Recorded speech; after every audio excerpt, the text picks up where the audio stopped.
மூட்டு வலி, முழங்கால் வலி, குதிகால் வலி, கழுத்து வலி, குறுக்கு வலின்னு அவஸ்தைப்படுறீங்களா? இது மட்டும் இருந்தா போதும், நீங்க துள்ளி குதிச்சு ஓடுவீங்க. கருப்பு உளுந்து, தோல் உளுந்து எடுத்து வச்சிருக்கிறேன். இதை நல்லா 2 தண்ணி வச்சு கழுவி வெயில்ல காய வச்சு எடுத்திருக்கேன். இந்த கிளாஸுக்கு 2 கிளாஸ் சேர்த்துக்கிறேன். பச்சரிசியையும் கழுவிட்டு நனல்ல காய வச்சு எடுத்திருக்கிறேன். 2 கிளாஸ் உளுந்துக்கு 1/2 கிளாஸ் பச்சரிசி சேர்த்துக்கலாம். பச்சரிசிக்கு பதில் புழுங்கலரிசி கூட சேர்த்துக்கலாம். நீங்க 1 கிளாஸ் உளுந்து எடுத்தீங்க அப்படின்னா 1/4 கிளாஸ் பச்சரிசி சேர்த்துக்கோங்க. உளுந்தையும் பச்சரிசியையும் தனித்தனியா வறுத்து எடுத்துக்கலாம். அடுப்பான் பண்ணி கடாய் வச்சிருக்கேன். கடாய் நல்லா சூடானதும் உளுந்த 2 தடவையா வறுத்து எடுத்துக்கலாம். உளுந்து நல்லா வறுப்பட்டு அதோட கலர் லைட்டா மாறி நல்ல வாசனை வரும். அந்த அளவுக்கு வறுத்துட்டு வேற பிளேட்ல மாத்தி ஆற வச்சுக்கலாம். அதே கடாயில அரிசியையும் வறுத்துக்கலாம். நல்லா பொரியரிசி மாதிரி பொரிஞ்சு வரணும். அந்த அளவுக்கு வறுத்து எடுத்துக்கணும். உளுந்தையும் அரிசியையும் வறுத்தாச்சு. இதை நல்லா ஆறுனதுக்கு அப்புறம் மிக்சி ஜார்ல சேர்த்து பவுடர் பண்ணி எடுத்துக்கலாம். அதிக அளவுல சேர்த்து வறுத்து மிஷின்ல கூட பவுடர் பண்ணி எடுத்துக்கலாம்.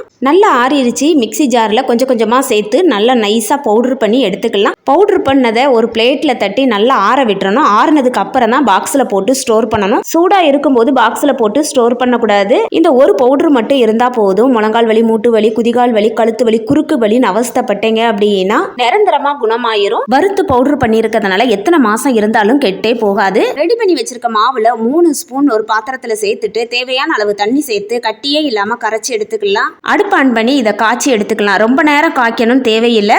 வறுத்து தான் நம்ம சேர்த்து இருக்கிறோம். நான் கொஞ்சம் தண்ணி அதிகமா சேர்த்து தண்ணியா தான் காய்க்கிறேன். அப்பதான் என் பசங்க வந்து குடிப்பாங்கன்னு. நீங்க கொஞ்சம் கட்டியா கூட இதை காய்ச்சி எடுத்துக்கலாம். இல்லைன்னா களியா கூட செஞ்சு சாப்பிடலாம். இப்போ கொஞ்சமா தேங்காய் போட்டு அடுப்பு ஆஃப் பண்ணிடுறேன். டெலிவரி ஆனவங்க, வயசுக்கு வந்த குழந்தைங்களுக்குலாம் கொடுத்தீங்கன்னா அவங்களோட எலும்பு நல்லா வலுப்பெறும்.